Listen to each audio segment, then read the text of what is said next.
Moscovici, welcome to Athens. You came yesterday to Greece. You met the Prime Minister and the Minister of Economy. So which was the message you wanted to deliver to the Greek government, and what did the Greek government ask from you?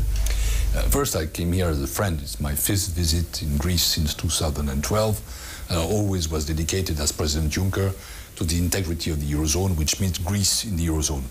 But our will is that Greece is in the Eurozone as a strong country, with better growth, with more jobs, with social fairness. And for that, we need to have a program of reforms, which is certainly ambitious, sometimes difficult, but it must be on track. I'm impressed by the quality of our cooperation with the government. And I told that to Mr. Tsipras and to the ministers, numerous ministers I met. And it changed dramatically in July after the agreement of the European Council. This is very positive, but there are still some issues to be addressed, so that by next week, on Monday, in the Eurogroup, the 9th of November, we are capable of taking positive decisions. For example, decisions that lead to a disbursement of the 3 billion euros which are available for Greece. So I'm not going to mention those issues. Why? Because I hope, really, that we are capable of finding a good compromise. One of them I know is very sensitive to the Greek people, is what concerns housing insolvency. I know how the Greek people are attached to their property, and our idea is certainly not to undermine the situation of the modest people linked to that. But at the same time, we need to introduce a culture of responsibility or a culture of payment. This is one of the problems we discussed with Mr. Tsipras and with other ministers. I'm confident that we are capable of building a compromise in the days to come. This means that the Commission will be more flexible and will come closer to what the Greek government asks. The Commission is not inflexible, and building a compromise means that there needs to be steps made on both sides. And I think that my meetings here were fruitful, that of course, as always, when we talk, we better understand each other. The Commission understands what the Greek government means and what the Greek peoples are concerned about. But the reverse is also true. Did you also discuss this issue about the VAT and private education? Did you discuss the alternatives which the government seeks? No, we didn't discuss that. Do you insist that this measure was a Greek proposal? It's, you know, one thing must be clear to those who listen to us or who see us. This country is not run by the European Commission or by Europe. There is a program, but there is also national sovereignty in Greece. And some tax choices, and most of the tax choices are made by the Greek government and voted by the Greek parliament. What we know is that there is a fiscal gap, and that this fiscal gap has to be reduced. We define the ends, but the government chooses the means. What about the recapitalization of the Greek banks? It seemed that you emphasized a lot on this issue. Are you confident that this issue will be finished until the end of the year? And at the end of the day, is it connected or not with the assessment of the Greek economy? We haven't understood that. It has to be completed by the end of the year.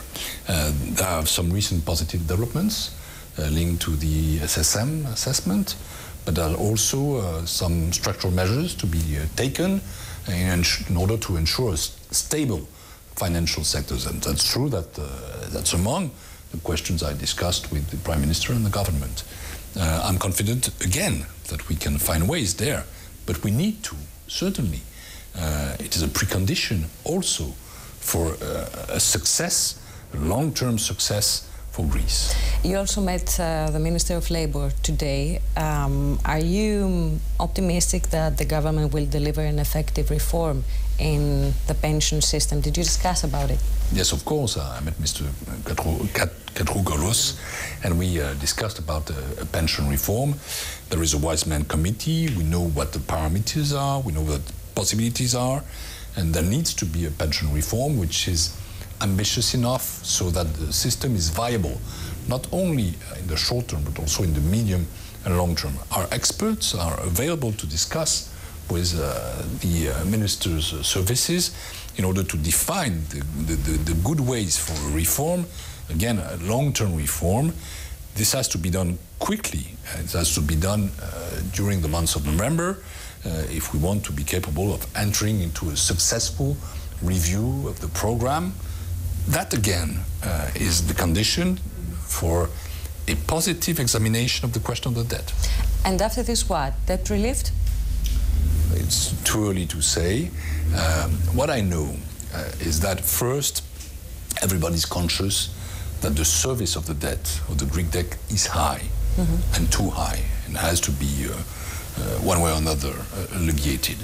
The second thing is, when I look around the table of the Eurogroup, I know that there is little appetite for a haircut. But there are other ways to alleviate the weight of the Greek debt. Is there an agreed plan? No, there is no plan. Again, we must move step by step. And I repeat, because it's very important to understand. We need to have a first set of milestones now. We need to have a second set of milestones fast. We need to complete the review before the end of the year. In parallel, we need to move on to bank recap. And then we will enter into the new year, and hopefully discuss that before. The sooner the better, in a positive discussion on that. But let's move step by step. I'm conscious that this question is very delicate and very sensitive for Greece. It's of high importance. I think there are ways to address it, but no, we don't have a plan now. Again, let's do our job. You seem very optimistic that the Greek program will work. I want to ask you, what if it doesn't? Is there still a plan B for Greece? Are there still Grexit plans on the table? We're not discussing about Grexit. That's not the spirit. We are discussing and we are working for Greece getting back to growth, creating jobs and being a stable, a strong, attractive country inside the Eurozone. That's our common purpose. So Grexit is off the table forever? Really, that's something different that we are trying to build. Forever? Yes, I hope so. You can say forever. And we are going to work for that. But you know, it's something that we need to build. We need to build success. We need to build trust. We need to build the confidence. That's true, confident that this program will work. Tomorrow I will deliver the growth forecast for all EU members. And in our forecast, I can't give you the figures because they are secret until tomorrow morning. It is clear that Greece should recover growth in the second half of 2016 and with a stronger pace in 2017.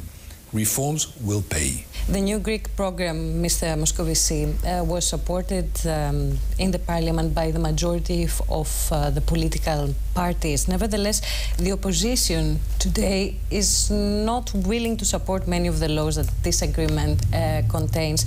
Some European officials, some of your colleagues, have criticized this practice, this position. Do you share this opinion? Do you think that all the parties that vote in summer should keep on voting? I cannot intervene in Greek politics, so I'm not going to comment the positions of the political parties. But what I know, I watched carefully the last elections in Greece, is that 80% of the Greek people voted in favor of parties that are pro-Euro and that accept the logic of the program. That's what counts. And a couple of questions about the past, Mr. Moskovisi. Can you remember the most difficult moment? You've been throughout a lot of difficult moments the last year on the Greek issue. Has there been a moment that Pier Moskovisi said, okay, it's over, Greece cannot make it? Never. I was also in a press room in Brussels, and you may have been there, and everybody said, this guy, he's seeing life as in a too optimistic way. What did he smoke? I don't smoke, and I'm not too optimistic. I was just logical. I knew, and I always thought that there needs to be an agreement. A Grexit to me was something absurd that could not happen. And when things cannot happen, well, it takes time, it's difficult, it's sometimes irrational, but finally we find a deal. I always thought that we would find one. sometimes I was irritated. Sometimes I said, well, it's not rational what we're doing. We're wasting time. We're wasting energy. Sometimes I was a bit exhausted or, well... By Mr. Varoufakis? I love theater. A lot. That's your comment on Mr. Varoufakis? No, he's a clever guy. Period. And we had also good exchanges of view. But in the end, you don't need to comment. You don't need to act. You need to find solutions. And it's clear that it was difficult during those times. Today we cooperate with Mr. Tsakalotos, and I must say that he's a guy who brought new spirit for Greece in the Eurogroup. Varoufakis is a very clever guy. But at one moment you need to do things, and you need to find deals and agreements. It was about time. Was it a matter of personalities or a matter of policies? Probably both, but I'm not going to intervene too much in the past. You know, now I'm focused on the future. As I said, since the 12th of July, there is a new phase of good cooperation, confidence, trust, as well as the political level, but also at the technical level. My teams here, they find it much easier to work with the government and to work with administrations. Now, when I'm here as a commissioner, I see, even in the street, that people consider me as a friend. The image of Europe is much better. Mr. Regling said the other day that there have been two Tsipras, Tsipras 1 and Tsipras 2. Do you share this opinion? And which Tsipras do you prefer? There is always a 1 and a 2. There was a Mitterrand 1 and a Mitterrand 2. I saw in Le Monde once there was a Moscovici first and Moscovici second. We have phases. What I consider, I don't have to judge phases. I don't have to intervene into Greek politics. What I know is that working with Mr. Tsipras today, working with the government today, working with the technical teams, the technical experts and civil servants of this government is now much easier. My last question has to do with something that ex-Prime Minister said, Mr. Samaras. He criticized Europeans for their attitude towards his government. He said that Europe gave the impression that facilitates populists pulling the rug out from under his reforming government feet. Do you have any comment on that? Do you favor Mr. Tsipras? Certainly not. You know, the Commission is a political body for its own policies, and we are politicians, but we never intervene into politics. I met Mr. Samaras very often, and we cooperated well. I remember you told me about November 12. He was Prime Minister then, and there was a good cooperation between France and Greece at the moment. I was there with President Hollande. His first visit, it was in 2013, and we were welcomed here as heroes.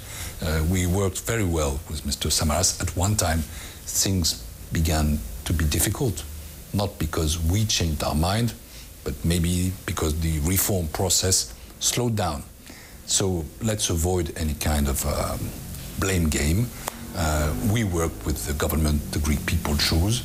We don't care about the color of the government. We don't try to favorize or to handicap anybody, but what we are looking for is a good cooperation in what we are preoccupied by, again, Greece in the Eurozone, and a strong Greece in a strong Eurozone.